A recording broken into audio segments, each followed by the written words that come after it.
नमस्कार। जयराम जी की जय हिंद, जय बुंदेलखंड।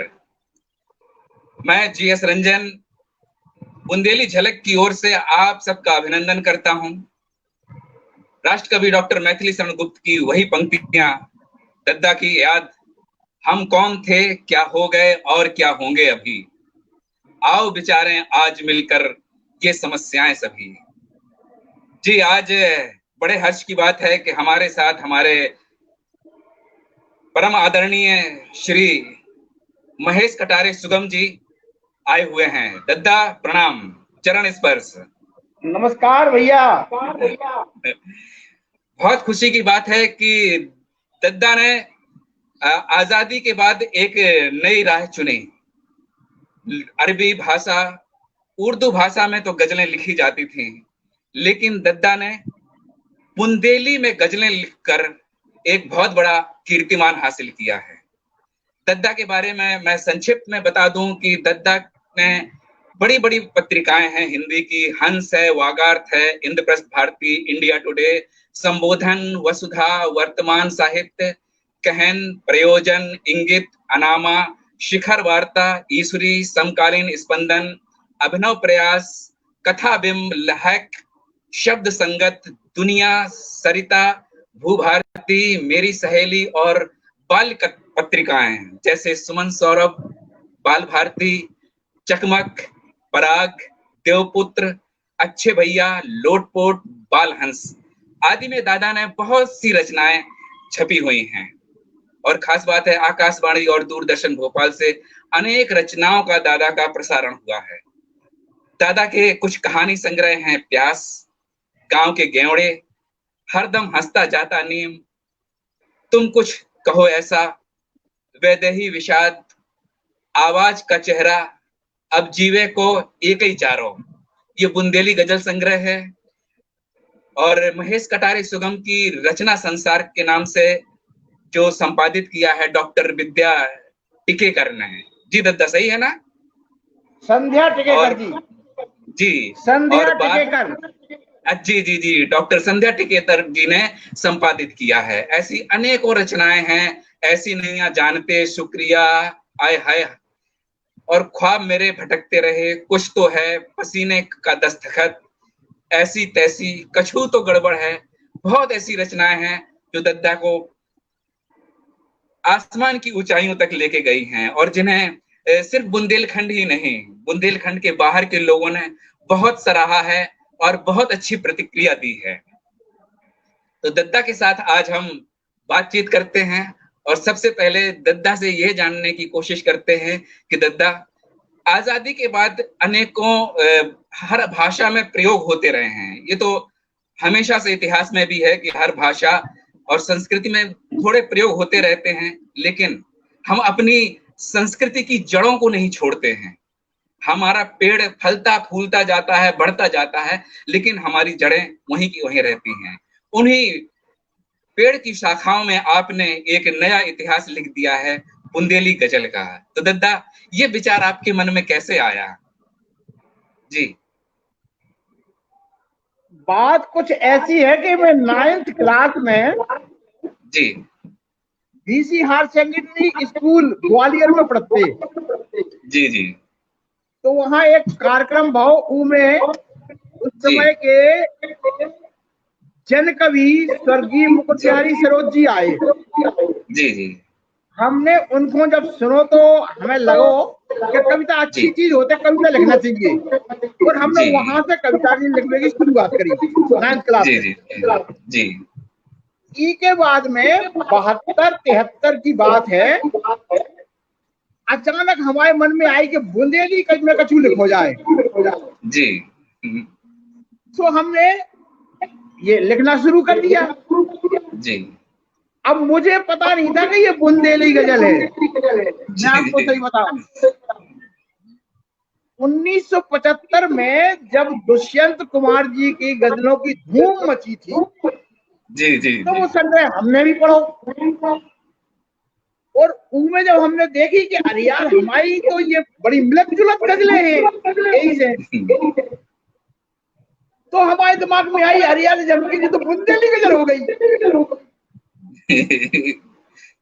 बस जब हमारे मन में ये विचार आ गो कि ये बुंदेली गजल है, तो फिर हमने अब तो ये बुंदेली गजल है, और फिर हमने उस पर अच्छी तरह से काम करना शुरू कर दो, और इस तरह से वो जो है बुंदेली गजल की शुरुआत हो गई।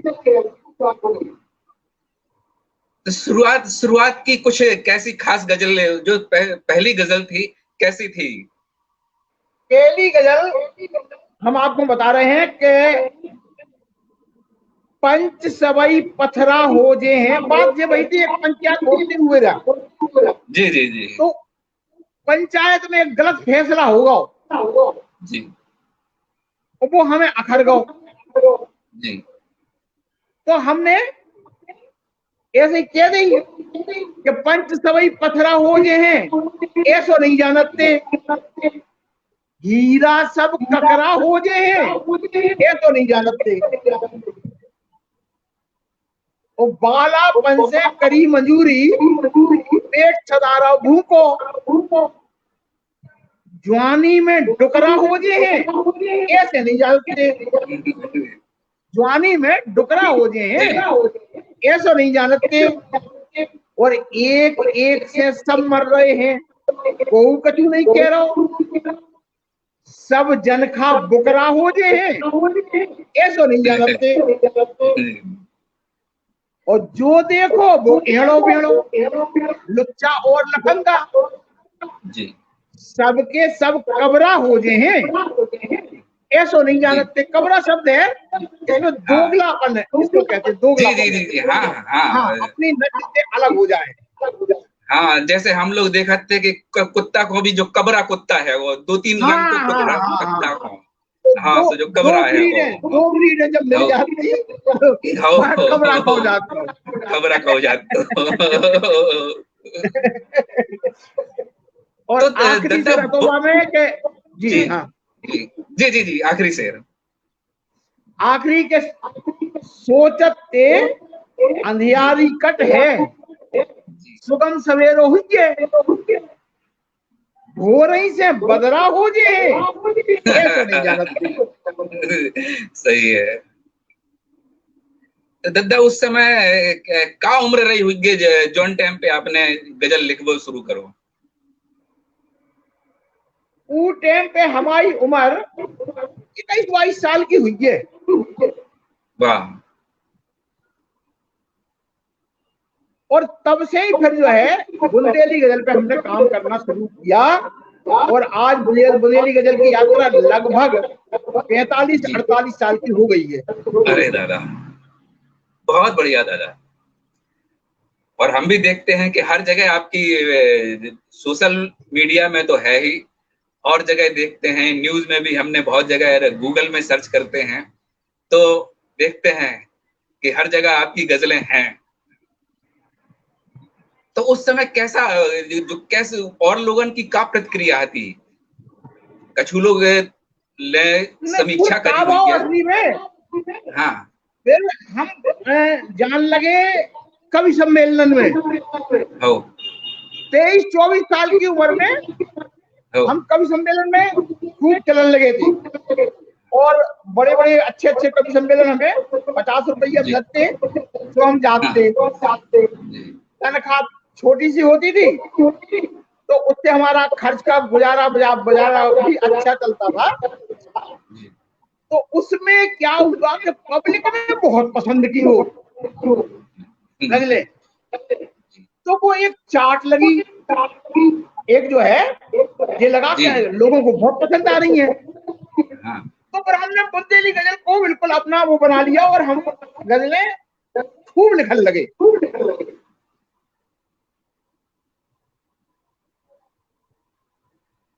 और लोगों को भी लगो हुई है कि नहीं, कि हमारे बीच की बात कह रहे, हमारे समाज की बात कर रहे, हमारे कल्चर की बात कर रहे, तो जाहिर सी बात है सबको अच्छो लगे। यही से तो लोगों को पसंद आती। अब कोई टाइम पे हमने एक गजल लिखी थी, हमारे गांव में थानो खोलो तो थाने वालों ने जो है गांव वालों की सुताई बुताई करी, तो पर हमने एक गजल ऊपर कह दी जी, भैया जब से थानो खुल गओ यही गांव के गेवड़े, चुनो खुजाने मुंह को लुट गओ यही गांव के गेवड़े। तो लोगों को लगा थी कि हाँ यार अच्छी चीज है, और बहुत बहुत प्रोत्साहन बहुत प्यार लगतो लोगों को। और उसके बाद में हम आपको एक बात बता देंगे जी कि हंस के संपादक स्वर्गीय राजेंद्र यादव जी थे उस समय। जी जी जी तो जब इतने होते हुए गजलें छपी तो उन तक वे झांसी में रहे तो बुंदेली जानत थे, जी तो उन्हें बहुत पसंद आई वे। उनने अपने हंस में छाप को शुरू कर दो और इकट्ठी मंगवा लेते हुए गजलें, और जब भी मौका मिलता तो वे हंस में छाप देते बुंदेली गजल के नाम से। तो काफी दूर तक कुछ 2 आदमी हमें ऐसे मिले हैं जी जिनने ये बताई कि 12 साल तक हम आपकी गजल की कटिंग अपने जो है पर्स में धरे रहे और सैकड़ों आदमी को सुनाई।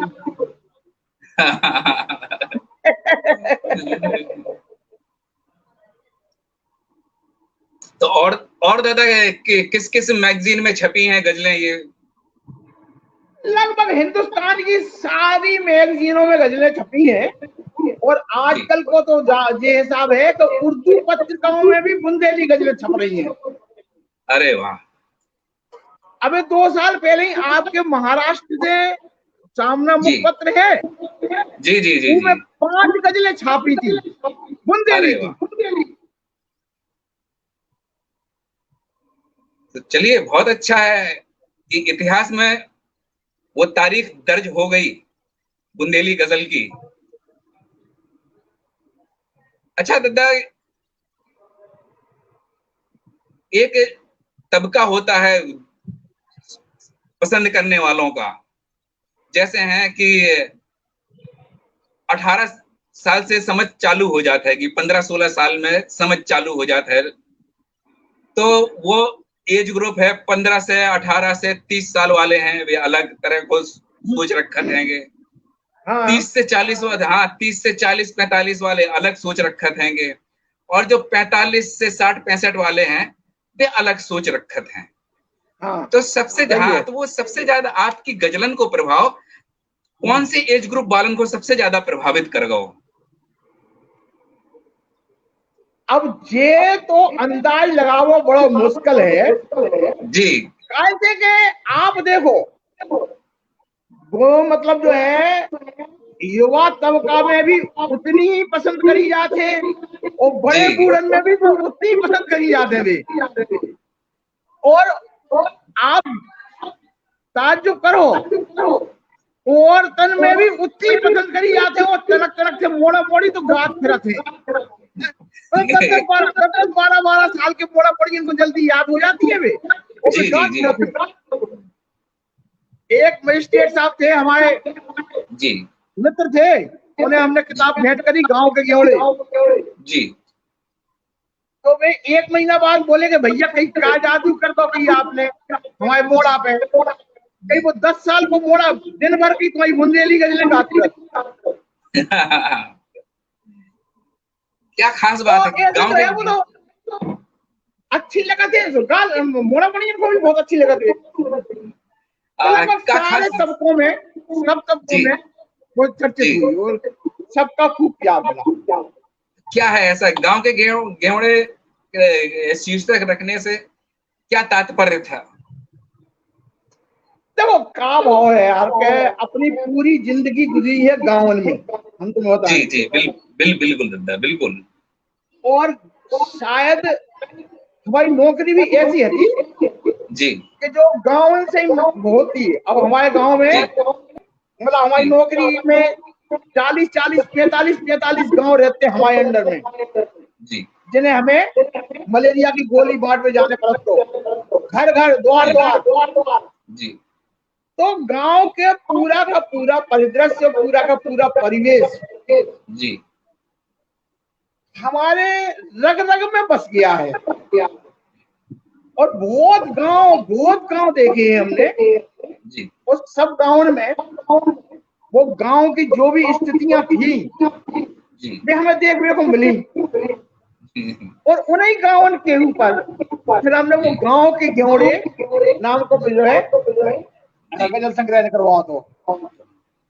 तो कुछ सुना दीजिए उस गांव के गेवड़े से संबंधित, और उस गांव की जो है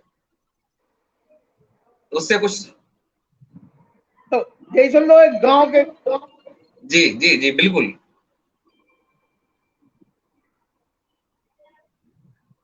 भैया जब से थानों खुल गओ जी यही गांव के ग्योड़े सुनो कुजाने को लुट गओ, यही गांव के ग्योड़े।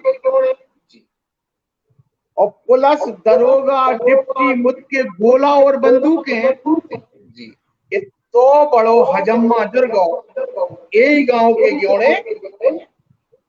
और एक सिपहिया बड़ो हरामी दिन भर पिंजे फिरत तो, एक सिपहिया बड़ो हरामी दिन भर पिंजे फिरत तो, रामकली को लेके उड़ गओ, यही गांव के ग्योड़े। सुनो बुझाने को लुट गओ, यही गांव के ग्योड़े। और इतो जुर्म हतो घंटू को मुर्गा नहीं ले गओ तो, दरोगा जी ने मुर्गा मंगा हुई है, जी जी जी वो नहीं ले गओ जी। तो इतो जुर्म हतो घंसू को मुर्गा नहीं ले गओ तो, पीठ को सबरो मांस उधर गओ, यही गांव के ग्योड़े। सुनो कुजाने को लुट गओ, यही गांव के ग्योड़े। और हलकैया मेतर थाने की सब पोले जानत तो, हलकैया मेतर थाने की सब पोले जानत तो, एक दिना गोली से मर गओ, यही गांव के ग्योड़े। सुनो कुजाने को लुट गओ, यही गांव के ग्योड़े। और बहुत रात तक गांव को मुखिया थाने में बैठे थे, बहुत रात तक गांव को मुखिया थाने में बैठे थे, उनको सोई ईमान बिगड़ गओ, यही गांव के ग्योड़े। सुनो कुजाने को लुट गओ, यही गांव के ग्योड़े। और सुगम यही थाने ने मोरो गांव लूट डारो है, सुगम यही थाने ने मोरो गांव लूट डारो है, हत्यारो जो काय को खुल गओ, यही गांव के ग्योड़े। सुनो कुजाने को लुट गओ, यही गांव के ग्योड़े। भैया जब से थानों खुल गओ, यही गांव के ग्योड़े। तो गांव में जितनी भी विसंगतियां थी, जितने दाऊ दादाओं के अत्याचार थे, पटवारियों की बदमाशियां थी, वैसा हमने गांव के ग्योड़े में एक हमें गजल संग्रह में इकट्ठी करके मैं गजलें और डाली थी।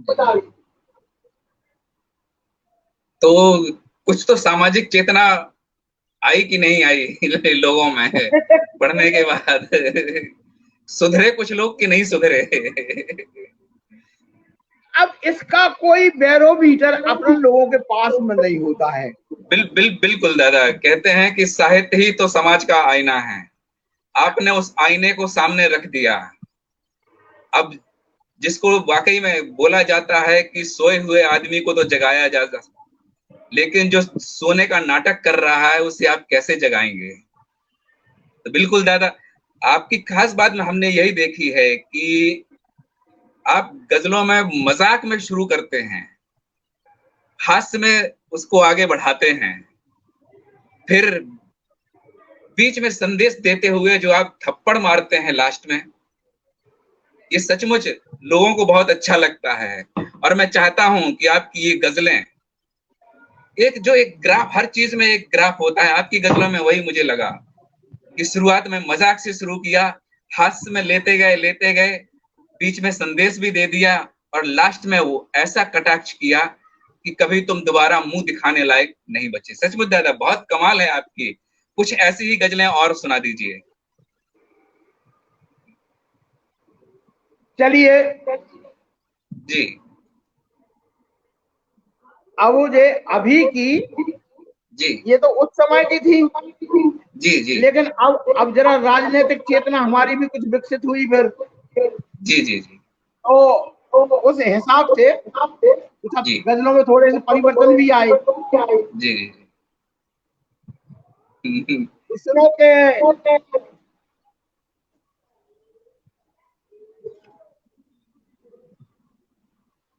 पथरा मारो जी खून न निकले, का मतलब?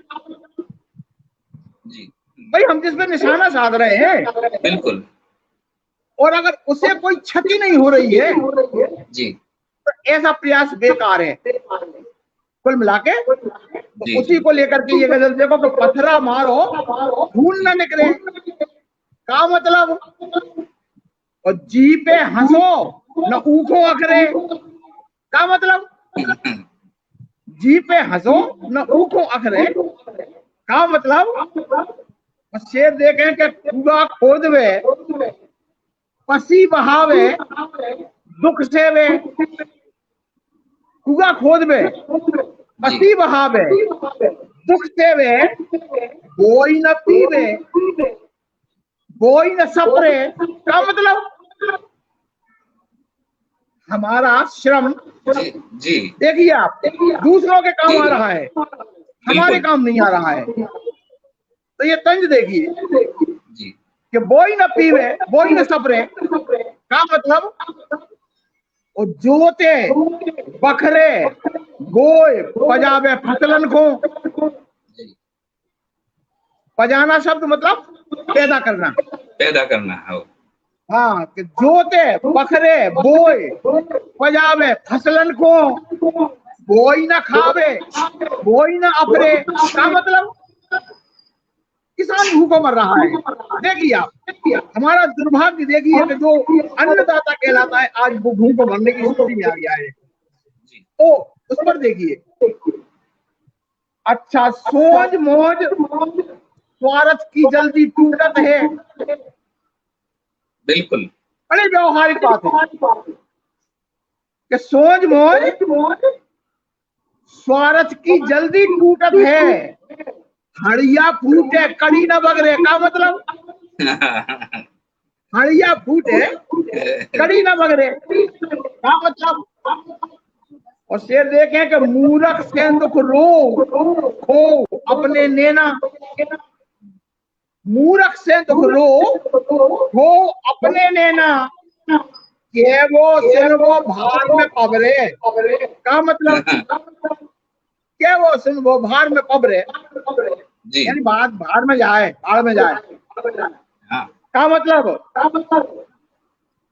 और जो शेर सुनो, आजकल जो ज्यादा कवियन पे और शायरन पे फिट होते हैं कि जी जी फूल मार के घाव करत है कवि शायर, फूल मार के घाव करत है कवि शायर, केले में और कोऊ न बिखरे, का मतलब?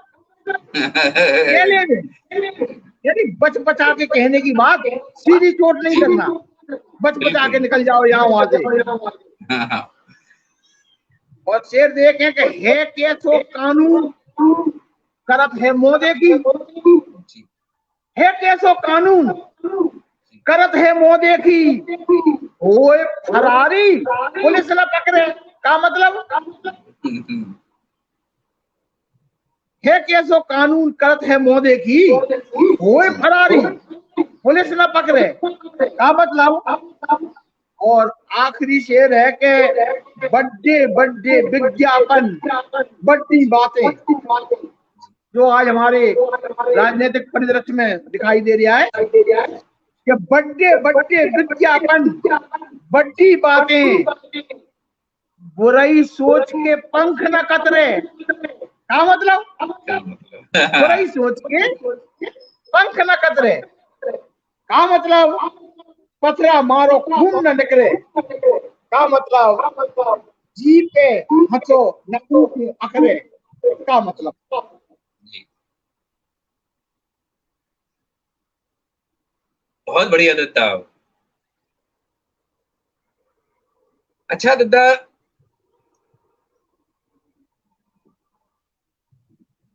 बहुत सी चीजें हैं बुंदेली की, बहुत से लेखकों ने लिखा है।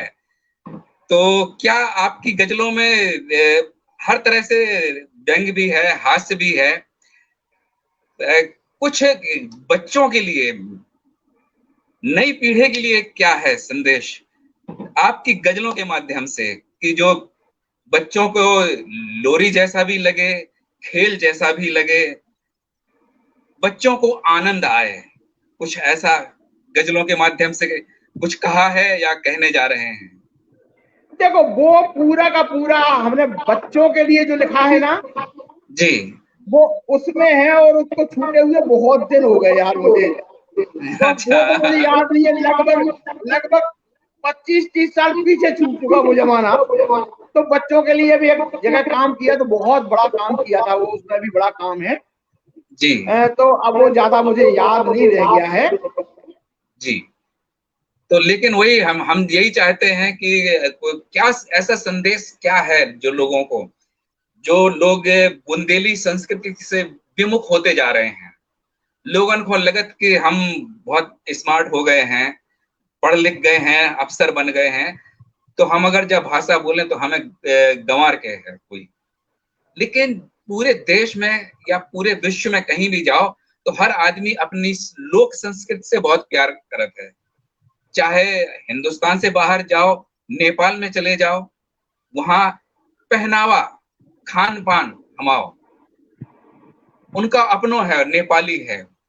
भूटान में चले जाओ तो भूटान का अपनो पहनावा है, खान पान है, रीति रिवाज है। तो हम थोड़ा सा, आपने तो पूरी दुनिया देखी है, तो अभी क्या परिवर्तन आ गो? ऐसो कितना परिवर्तन आ गो? पहले शादी ब्याह में कितने 3 दिन की शादी होती, अब 24 घंटे में। तो जा में तुलनात्मक क्या चीज है? रंजन भैया, इमे हम बता रहे हैं आपको जी कि हमारे एक रेवे वारन की कमजोरी है जी एहसास कमतरी।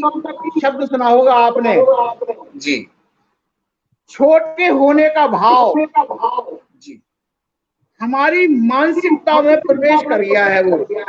जी तो जो भाषा हमें गौरव दिला सकती थी, जी जी, बिल्कुल बिल्कुल आज दद्दा उसे बोलने में हमें शर्म महसूस होती है। जी। मेरी समझ में नहीं आता कि आदमी अपनी जड़ों से कट के जाएगा कहाँ। जी भाई आज आप देखो, हमने हिंदी गजलें भी लिखी हैं, जी कहानियां भी लिखी हैं बच्चों के लिए, मतलब बहुत लिखा। जी लेकिन हम अपने आप को जितना अच्छा संप्रेषित बुंदेली में कर सकते हैं, जी इतना हम दूसरी विधाओं में, दूसरी भाषा में नहीं कर पाए। मैं खुद इस बात को मानता हूँ, जी और आज ये बात सारे लोग मानते हैं। जी तो ये संप्रेषणीयता जो हमारी मुख्य भाषा है, मातृभाषा है, जी वही कर सकती है ये काम, और उसकी ताकत को अभी तक समझा भी नहीं गया है। इसीलिए लोग उसे बोलने में अपने आप को गंवारू महसूस करते हैं, जबकि ऐसा है नहीं। एक बार वो आत्मविश्वास के साथ में बुंदेली बोलना शुरू कर दे तो मेरा दावा है कि यही भाषा उनको सम्मानजनक स्थान दिलवा सकती है। जी, जैसे कि हमने देखा है, कुछ दिन पहले भी हमारे साथ में आए चुन्नीलाल रायकवार जी, उन्होंने ढिमरियाई लोक गायन से शुरुआत की और ढिमरियाई लोक विधा को उन्हें आकाश की ऊंचाई तक पहुंचा दिया। सिर्फ बुंदेलखंड ही नहीं, पूरे देश में कई महोत्सवों में उन्होंने गाया और बहुत प्रशंसा के पात्र हैं। यूट्यूब, गूगल में सबसे ज्यादा देखे जाने वाले अगर कोई कलाकार हैं तो बुंदेलखंड के श्री चुन्नीलाल रायकवार जी हैं।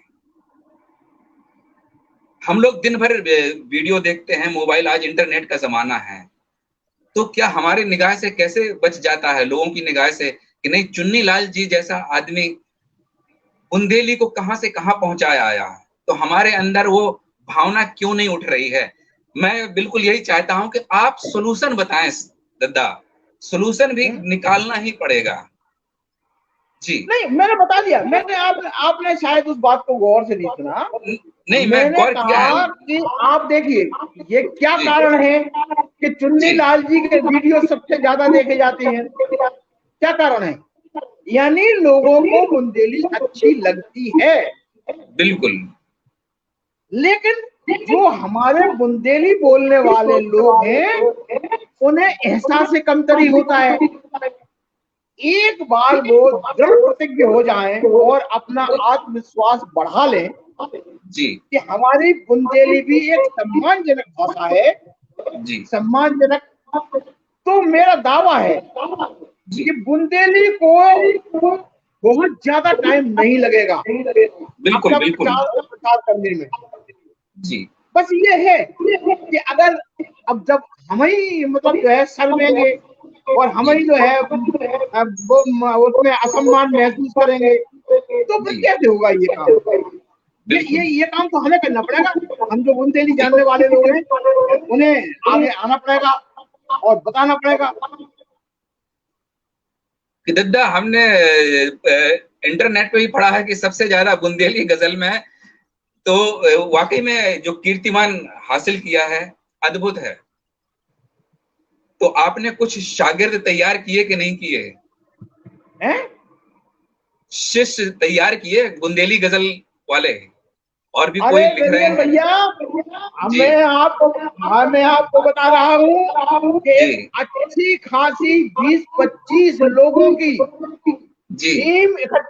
टीम आज बुंदेली गजल पे काम कर रही है। मुझे बहुत बढ़िया खुशी इस दद्दा। बात की है जी कि मेरा 48 साल का यह श्रम जी विफल नहीं हुआ। जी आज वो पूरी तरह से फल फूल रहा है। और आपको बता दूं मैं आपको, जी चाहे कुछ रूस में ऐसे लोग हैं, कुछ जापान में ऐसे लोग हैं जी जो बुंदेली को बहुत पसंद करते हैं। जी और आज अपने हिंदुस्तान में तो मैं आपको कई वीडियो और कई कमेंट्स ऐसे बता सकता हूं जो ये कह रहे हैं कि दादा हम आपकी बुंदेली गजलों को समझने के लिए बुंदेली सीख रहे हैं। जी। अच्छा दादा, थोड़ा सा हटके, गजल से हटके आप हाँ परंपराओं पे चलते हैं दादा, क्योंकि आपने बहुत दुनिया देखी है। बहुत बड़ा परिवर्तन हुआ। मैंने भी बचपन में 3 दिन की शादियां देखी हैं बैलगाड़ी से। मैं भी बहुत शादियों में गया हूँ, और मैंने बहुत सी ऐसी शादी देखी हैं जिनमें 5-5 दिन गाना बजाना होता था, रावला आता था। उस समय बैंड बाजे नहीं थे, ये ब्रास बैंड नहीं था, लोकल बैंड हुआ करते थे, पारंपरिक। ढपला ढपला ढपला। ढपला, ढपला जो हाँ एक तरफ से मढ़ा होता था, दूसरी हाँ, तरफ से खाली होता था। रमतूला, क्या रमतूला। क्या हाँ सही है। ऐसी चीजें हैं, हमने क्यों छोड़ दिया, और कैसे इन चीजों को वापस हम लाएं? थोड़ा इस पे, नहीं अब ये तो परंपराओं के नहीं हो ऊपर। पाएगा, ये तो नहीं हो पाएगा, अब ये बड़ा जी मुश्किल है जी क्योंकि समय के हिसाब से बहुत कुछ बदलता भी है। अपन जी जानते हैं अच्छी तरह से। अब पहले जी 3 दिन की शादियां होती थी, जी फिर 1 दिन की होने लगी, जी अब 4 घंटे की होने लगी। जी और मुंबई में, आपकी मुंबई में तो शादी मतलब 2 घंटे में निपट जाती है, हमें मालूम है। जी जी तो क्या है कि आदमी है, जी अपने आप को इतना व्यस्त कर लिया है उसने बेकार के कामों में कि जी। अब उसके पास में समय ही नहीं है अच्छे कामों के लिए। तो ये तो वक्त की बात है, ये बदलाव देखो शायद कभी फिर ऐसा हो। अपन उस वक्त का इंतजार करेंगे कि शायद फिर वही राग रंग दोबारा से शुरू आ जाए। लेकिन दद्दा, मैंने बहुत से वीडियो भी देखे हैं, बहुत सी जानकारी। ऑस्ट्रेलिया है, स्पेन है, और कई ऐसे कंट्री हैं, यहाँ तक कि ये साउथ अफ्रीका है। वहां उन लोगों ने, जो हम लोग पारंपरिक शादी करते थे, वो करने लगे हैं। जो मैंने देखी है, एक शादी देखी है जो हम लोग पारंपरिक शादी करते हैं, वो आज वहां हो रही है। हम अपने हाथ से चीजें छोड़ते चले जा रहे हैं।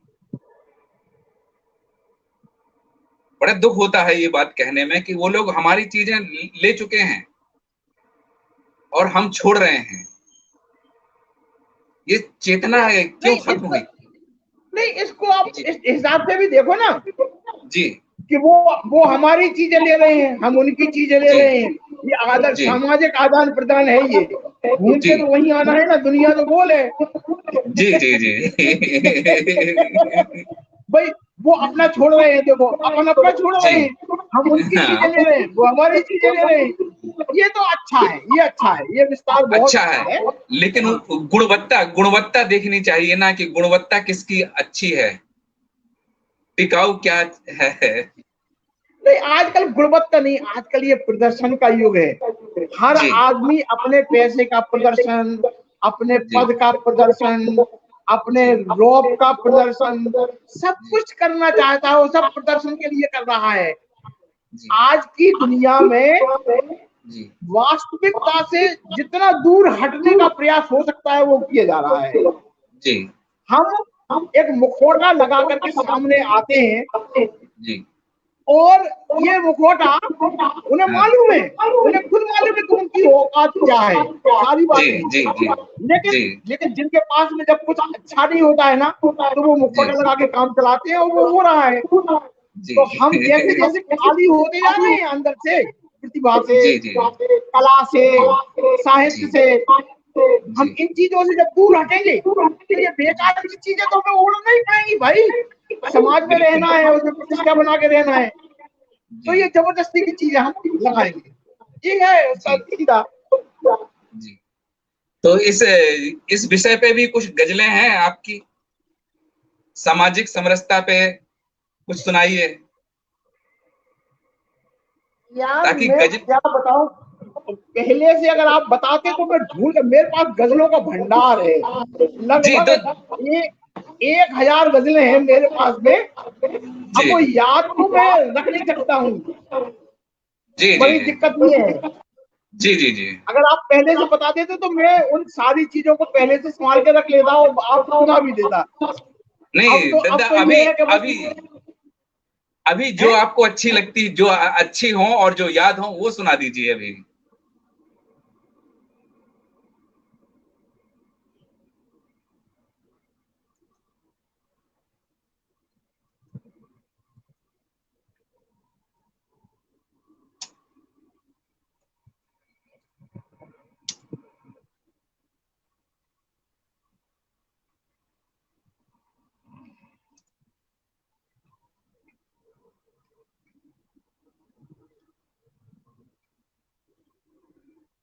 अब जैसे बहुत जी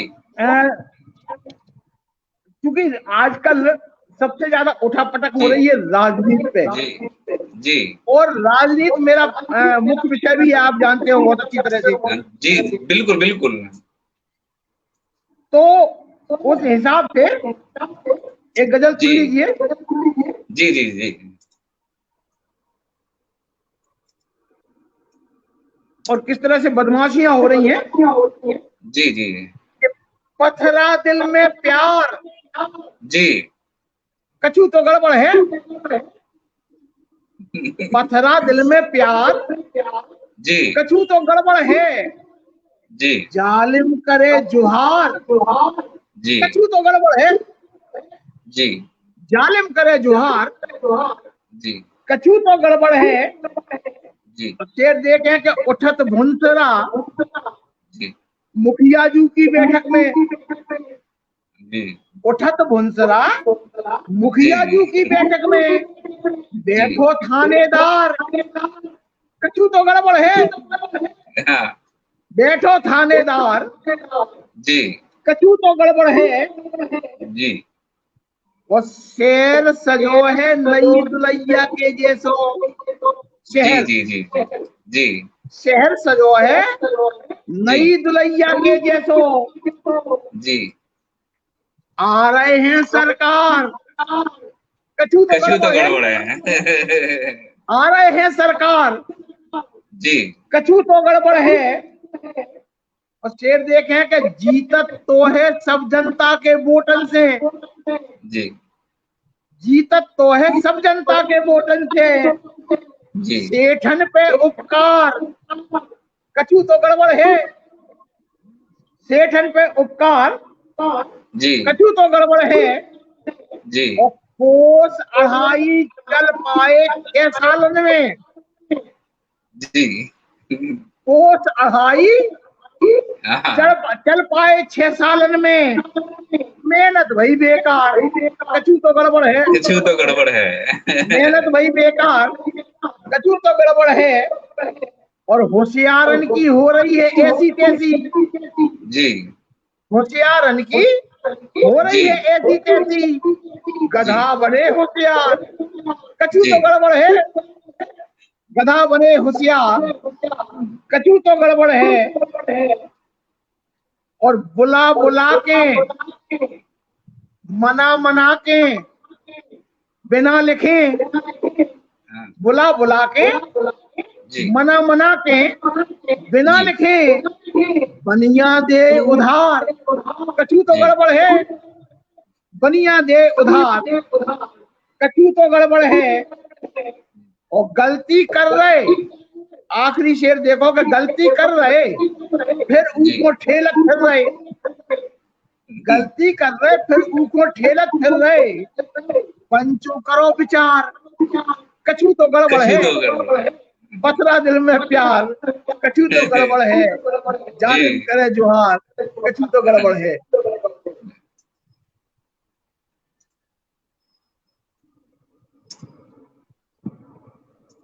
दद्दा, आपकी एक ताजी ताजी एक गजल बड़ी फेमस हो रही है।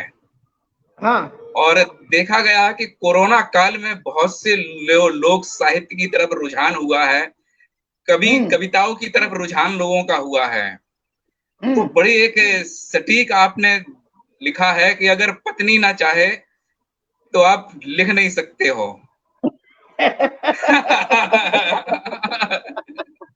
बता बोल। तो बहुत बड़ा पत्नी का बहुत बड़ा सहयोग है।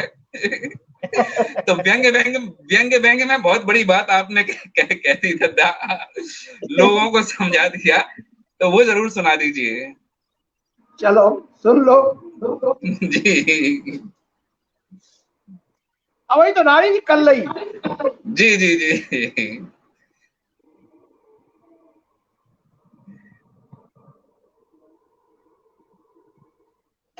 और जब से आपने वो डाली है तब से बहुत लोग सबक ले रहे हैं, और तब से पत्नियां भी बहुत लोगों को सपोर्ट कर रही हैं। और लोग करने पड़े नहीं तो लिखो तोड़ो सब बंद हो जाए। सुनो जी जी दादा। क्या होता है कि पति की जी आदत पुरुषवादी मानसिकता जो होती है ना जी वो उस पर रोब गांठता रहता है।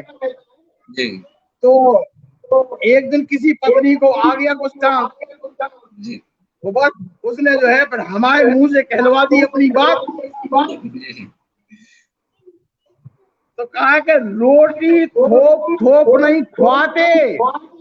जी थोप थोप यानी रोटी बना बना के नहीं खिलाते। अगर जी जी रोटी थोप थोप नहीं खुआते तो जी बोलो तुम क्या कर पाते। जी तो बोलो तुम क्या कर पाते। और घुस जातो सब ज्ञान तरी में। तरी में मतलब नीचे। घुस जातो सब ज्ञान तरी में। हम जो रोज रोज खरे आते। खरे आते का मतलब हम परेशान कर देते अगर तुम्हें। हाँ हाँ तो घुस जातो सब ज्ञान तरी में। हम जो रोज रोज खरे आते और किच किच रोज मचाते घर में तो का पोथन ना लिख पाते। किच किच रोज मचाते घर में तो का पोथन ना लिख पाते। और उर्झा देते नून तेल में। उर्झा देते नून नॉन तेल तेल। में। पके बेर से तुम झड़ जाते। पके बेर से झरना तो आप जानते ही हो कैसे हाँ हाँ आसानी से गिर जाता है। हाँ और उर्झा देते नून तेल में। पके जी बेर से तुम झड़ जाते और अकल ठिकाने पे आ जाती। जी चक्री कैसो तुम्हें नचाते। अकल ठिकाने पे आ जाती, चक्री कैसो तुम्हें नचाते, और हम नहीं देते संग अगर तो जी। औरन जैसे तुम रह जाते। हम नहीं देते संग अगर तो औरन जैसे तुम रह जाते, और कब को दिल दौरा पड़ जातो, दिल का दौरा, जी जी जी। कब को दिल दौरा पड़ जातो, दुख में नहीं धीरज बंधवाते। भाई दुख में धीरज बंधवाने वाले तो वही है। जी और होते दिया बिना बाती के, जी। दीपक बिना बाती का दीपक रह होता है। हाँ। होते दिया बिना बाती के, कैसे उजियारो फैलाते। होते दिया बिना बाती के, हाँ। कैसे उजियारो फैलाते। और आखिरी शेर है कि नहीं होती जो रत्ना दादी, दादी की पत्नी, बिल्कुल तुलसीदास बिल्कुल जी की बिल्कुल। पत्नी, हाँ, जी जी जी जी नहीं होती जो रत्ना दादी, तुलसी का तुलसी बन पाते, जी। तुलसी का तुलसी बन बिल्कुल पाते। बिल्कुल बिल्कुल। रोटी थोक थोक नहीं खुआते, तो जी बोलो तुम क्या कर पाते। ये गजल थी वो, जो आज की आप चर्चा कर रहे थे। जी जी जी। बहुत से जो नए लोग हैं उनको भी बड़ी प्रेरणा मिली होगी कि हम तो ऐसे ही रह गए, तो वो लोग भी कोशिश करेंगे। दद्दा, एक और बड़ी खूबसूरत सी आपकी है, हास्य भी है, व्यंग भी है, कटाक्ष भी है, चिरैया चिचिया रही। हाँ हाँ, तो दद्दा उससे पहले एक चीज और पूछना चाहते हैं हाँ हाँ बोलो। कि बिल्कुल आपने जैसा बोला है कि हम गांव में रहे हैं, वो दर्द समझा है, वो दर्द किस तरह से, वो क्या सारा का सारा जो समाज का दर्द है वही सब निकल रहा है आपकी गजलों में? बिल्कुल बिल्कुल सही बात है, बिल्कुल सही बात है। मैंने उस दर्द को बहुत अंदर तक महसूस किया है, भोगा भी है। उस गरीबी को, उस अभाव को, जी तो वो सारी चीजें जी आज जब वक्त ने मुझे कुछ मतलब कहने लायक बनाया है, तो जी। वो सारी चीजें धीरे धीरे करके निकल रही हैं, वही तो चीजें। उस दर्द के बारे में कुछ व्याख्या बताइए, कुछ उदाहरण बताइए दादा, ताकि नई पीढ़ी समझ सके कि दादा ने कहां से, आज एक दिन में दादा का नाम नहीं हुआ है। दादा के संघर्ष की वो कहानी आज से शुरू नहीं हुई है, 21 वर्ष के थे दादा तब से शुरू हुई है, और आज जो कीर्तिमान हासिल किया है, एक नई विधा बुंदेली गजल। लेकिन उसके पीछे का दर्द वो क्या था, ताकि लोग समझ सकें दादा। रंजन भैया, जी। बड़ी जे अंदरूनी बातें पूछ रहे हो आज, अब नहीं अगर तो दादा, हमने वो नहीं समझना, बताई तो। नहीं दादा, वो समझना बहुत जरूरी है। जब तक हम एक दूसरे का दर्द नहीं समझेंगे, तब तक आदमी कहता अरे सुगम जी कहां से कहां पहुंच गए, लेकिन उस आदमी की जर्नी को नहीं समझेंगे तो फिर आप कुछ नहीं समझ सकते हैं। ठीक है, मैंने कई चीजें हैं, बहुत से लोग आपकी कविताओं को मजाक में लेते हैं, हंस लेते हैं और आगे बढ़ जाते हैं। मैं सोचता भी हूँ दादा, आपको पढ़ने के बाद मैं सोचता हूँ कि ऊपर से चले दादा, लेकिन दद्दा ने ये लाइन के अंदर इतना दर्द भरा है, तो कहां से भरा है? मैं वो दर्द, बिल्कुल दद्दा। अब देखिए आप, मैं जी आपको बताऊं, जी मैं मतलब मेरा परिवार, हम 8 भाई बहन जी थे, ठीक है। और ये मान के चलिए कि जब मैंने जी 5वीं क्लास में 8 स्कूलों को टॉप किया, जी तो हमारे माँ साहब थे उस समय प्राइमरी के, अहमद बख्श खान। जी तो उन्होंने पिताजी से कहा कि इस बच्चे को पढ़ने जी की कोई व्यवस्था करो।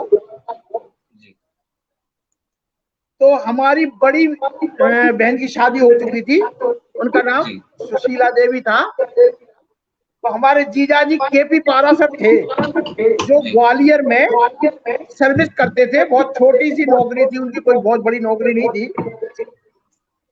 तो हमारे पिताजी माताजी ने ऑफर रखा के इसे ग्वालियर ले जाओ और आप पढ़ाओ जी।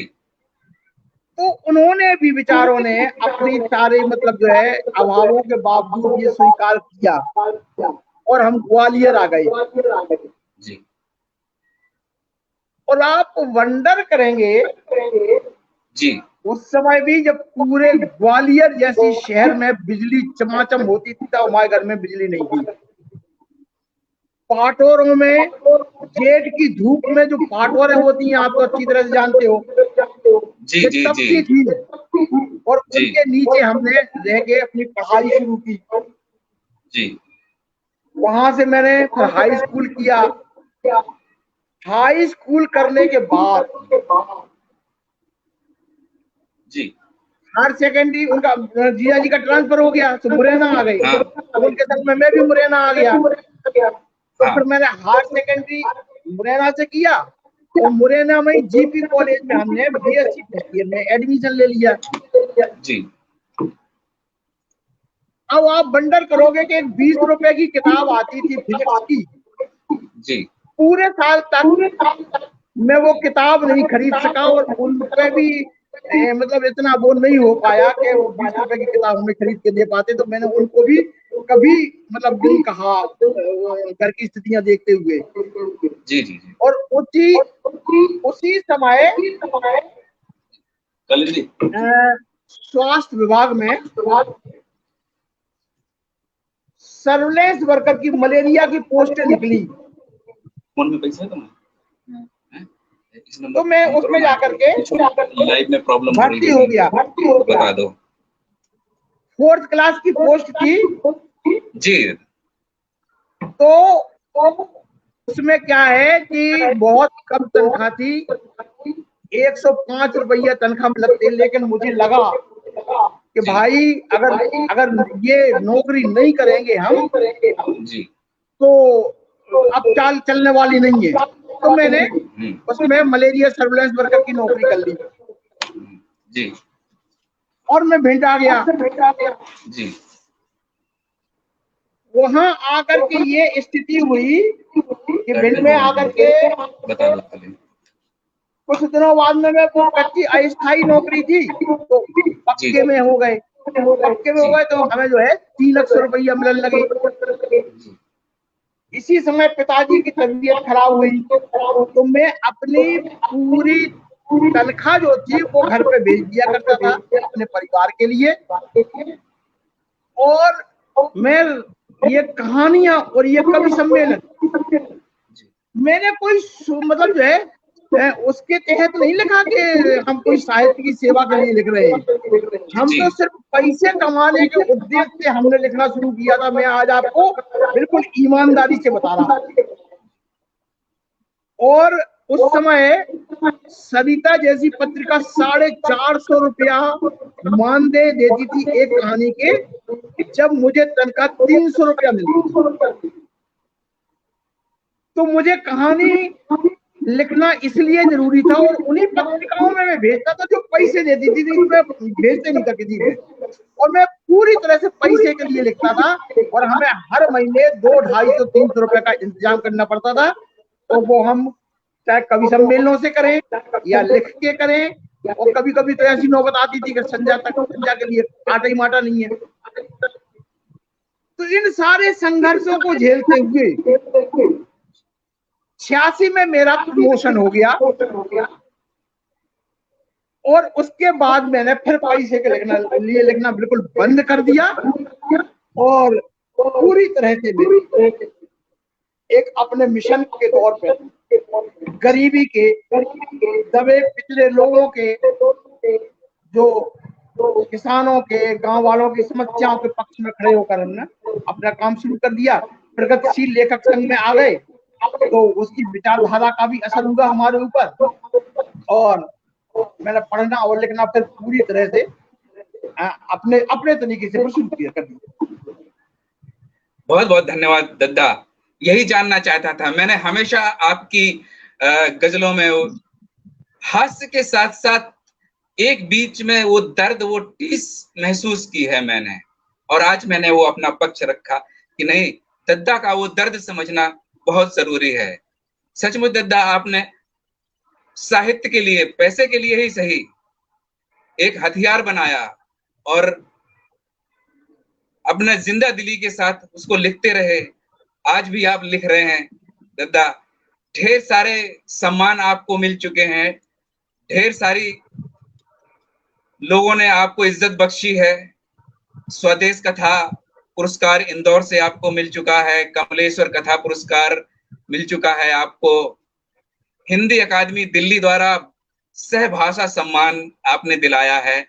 तो इसके लिए तो बहुत बधाई के पात्र हैं कि सहभाषा बुंदेली को आपने, सोचिए, मैं तो बहुत आगे की चीज सोचता हूँ, लोगों को शायद ये बात समझ में नहीं। अब आप देखिए, आप बुंदेली प्रेम की बात बता रहा हूँ मैं जी। मैत्रेयी पुष्पा जी हमारी बुंदेलखंड की लाडली बेटी हैं, और जिन्होंने तमाम सारे उपन्यास लिखे, तमाम सारी कहानियां लिखी जी। और वो उस समय दिल्ली सरकार में साहित्य अकादमी की उपाध्यक्ष थी जी। तो उन्हें लगा कि नहीं, बुंदेली को सम्मान मिलना चाहिए, और लंबे समय बाद एक नया काम शुरू हुआ है जी। बुंदेली गजल जैसा नया काम शुरू हुआ है जी। तो उन्होंने बिना संकोच के और पूरी अनुशंसा उस बात के लिए की कि नहीं, ये महेश कटारिया सुगम को ही मिलना चाहिए, और वो उसके लिए बिल्कुल सही सुपात्र हैं, और उन्होंने उसको हमें दिलवाया। तो बुंदेली में ऐसा नहीं, बहुत सारे लोग हैं जिनका बुंदेली प्रेम है और आज वो काम कर रहे हैं, बहुत लोग हैं। अब आप जैसे लोग हैं, देखो आप मुंबई में हैं लेकिन आप बुंदेली के लिए समर्पित हैं, ये कोई छोटी बड़ी बात है क्या? ये बड़ी बात है, बड़ी बात है। तो नहीं, ये सब आशीर्वाद है। और अब अपने आरिफ भाई हैं जी, लगे हैं बेचारे जी, बिल्कुल दद्दा। इन लोगों को एक फर्ज होना चाहिए, हमने जहां जन्म लिया है उस मिट्टी के लिए हमें करना चाहिए। कहीं भी हम रहें, बेशक कोई भी अफसर बन जाएं, लेकिन हमें अपनी मातृभूमि, अपनी मिट्टी, अपनी संस्कृति, अपनी कल्चर को नहीं छोड़ना चाहिए। और मैं आज दूसरी बात ये भी करना चाहूंगा कि जितने भी लोग देख रहे हैं इस प्रोग्राम को, मैं उनसे विनती करना चाहता हूं कि हर देश की, हर प्रदेश की जो आइडेंटिटी होती है, परिचय होता है, वो उसकी संस्कृति होती है, उसकी कला होती है, उसका लोक होता है। और बुंदेलखंड का जितना भी लोक है, चाहे पहनावा है, चाहे खान पान है, चाहे भाषा है, वैज्ञानिक तौर पर एकदम जांची परखी हुई है। हमारे जो खान पान है उनको हमने छोड़ के बहुत गलती की है, अपने रीति रिवाज छोड़ के बहुत गलती की है। हर चीज के पीछे अगर बोला जाए कि रमतूला क्यों बजाया जाता था हर शुभ काम में, तो उसके पीछे भी वैज्ञानिक कारण है। उनके लिए मैं दूसरे एक्सपर्ट को लेके आऊंगा और आपके सामने साझा करूंगा कि हमारे हर इंस्ट्रूमेंट्स के पीछे, उसके साउंड के पीछे क्या क्या वैज्ञानिक कारण है। दद्दा, एक और चीज है कि आपकी पोती जी, मैंने वो फोटो देखा है, जो रात में उसको याद आता है तो चुपके से वो अपने हाथ में लिख लेती है और सवेरे वो उसको फेयर करती है। तो मैं चाहता हूँ, उसका रोज का काम है ये।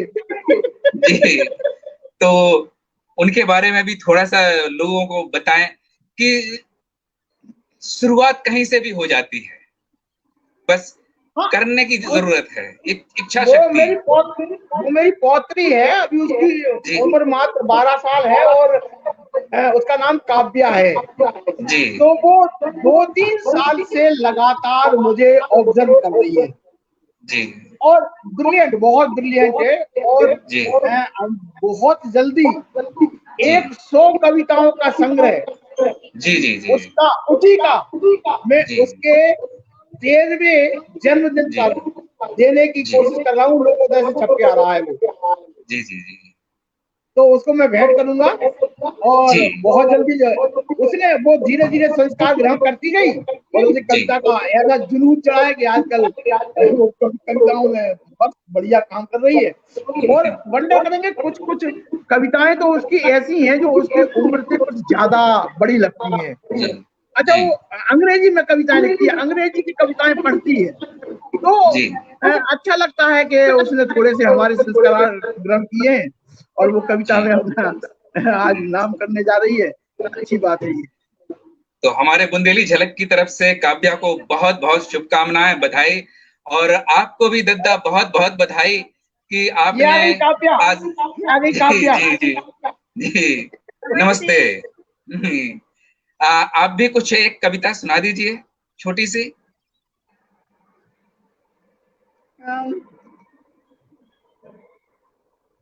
लगी दिलों में सजी रंगोली, लगी जी दिलों में सजी रंगोली, हिंदी है अलबेली बोली। लगी दिलों में सजी रंगोली, हिंदी है अलबेली बोली। सजी धजी ये हरदम रहती, सजी धजी ये हरदम रहती, जैसे हो दुल्हन की डोली। सजी धजी ये हरदम रहती, जैसे हो दुल्हन की डोली। प्यार से बोलो मीठी लगती, प्यार से बोलो मीठी लगती, जोर से बोलो लगती गोली। प्यार से बोलो मीठी लगती, जोर से बोलो लगती गोली। जैसे लिखे बोलते वैसे, जैसे लिखे बोलते वैसे, कितनी सुंदर कितनी भोली। जैसे लिखे बोलते वैसे, कितनी सुंदर कितनी भोली। कोई नहीं है इसके जैसा, कोई नहीं है इसके जैसा, ये सबकी भाषा अनमोली। कोई नहीं है इसके जैसा, ये सबकी भाषा अनमोली। लगे दिलों में सजी रंगोली, हिंदी है अलवेली बोली। बहुत बढ़िया, बहुत बढ़िया। आपको बहुत बहुत शुभकामनाएं बुंदेली झलक की ओर से। और मैं आखिरी में अपने एक दर्शकों शेर, से। आखिरी में एक जी शेर जी जी अपनी जी जी जमीन दद्दा के नाम, जी जो मैंने कहा है कि लहू के फर्ज जी भले ही निभा दिए हमने, जी लहू के फर्ज भले ही निभा दिए हमने, जमी का कर्ज तो हम पर उधार अब भी है। जी जमी का कर्ज तो हम पर उधार अब भी है, जमी का कर्ज तो हम पर उधार अब भी है। जी दादा, बहुत बहुत धन्यवाद। फिर कभी आपसे मिलेंगे और ढेर सारी जानकारियां लेंगे अपने लोक संस्कृति को लेकर, बुंदेली को लेकर। और मैं अपने दर्शकों का हार्दिक अभिनंदन करता हूं कि बुंदेली झलक से जुड़े रहें। bundelizhalak.com और bundelizhalak.in पर ढेर सारी बुंदेलखंड की रीति रिवाज, हर परंपराओं के लिए अलग अलग सी जानकारी रखी हुई है। बहुत सी जानकारी अभी नहीं है, अगर आप चाहते हैं तो बुंदेली झलक से जुड़िए, अपनी जानकारी अपना पेज बना के उसमें छोड़िए। हम आपके सहयोग से बुंदेलखंड की लोक कला और संस्कृति को आगे बढ़ाने में आप हमारा सहयोग दीजिए। हम कंधे से कंधे मिलाकर बुंदेली झलक के माध्यम से बुंदेली लोक संस्कृति को आगे बढ़ाएंगे। आज विदा लेते हैं, कल फिर शाम को किसी और मेहमान के साथ बुंदेली झलक पर फिर इंतजार करते हैं नए विषय के साथ। तब तक के लिए जय हिंद, जय बुंदेलखंड। भैया रंजन जी, जी आपकी बुंदेली झलक वास्तव में वो काम करने जा रही है, जी एक नया इतिहास रचने जा रही है। मजा जी आएगा, अपन बैठ के काम करेंगे। जी दादा आपकी बुंदेली झलक इसी जी तरह से निखरती चली जाए और इसी जी तरह से उसकी आवाज फैलती रहे, ये मेरी हार्दिक शुभकामनाएं हैं आपको। और जी बहुत दादा बहुत बधाइयां सारे जी मित्रों को, सारे दर्शकों को। जी धन्यवाद। दादा। जय बुंदेलखंड, जय भारत, नमस्कार। नमस्कार।